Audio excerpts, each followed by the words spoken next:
Agar siz yangilikdan bexabar qolgan bo'lsangiz, unda bu videoni o'tkazib yubormang. Endi Temurbeklar maktabi bitiruvchilari oliy ta'lim muassasalariga qo'shimcha kvota asosida o'qishga kiradi.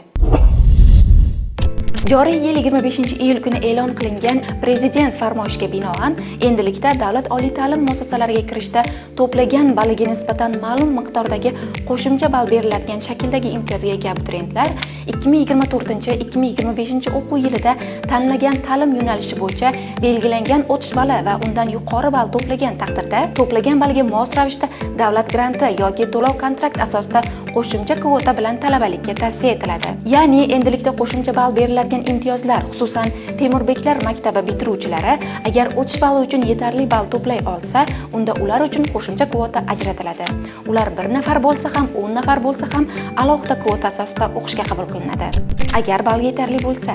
Ammo unutmang, qo'shimcha kvota soni oldindan ma'lum qilinmaydi, chunki nechta bitiruvchi o'qishga kira olishini oldindan bilib bo'lmaydi.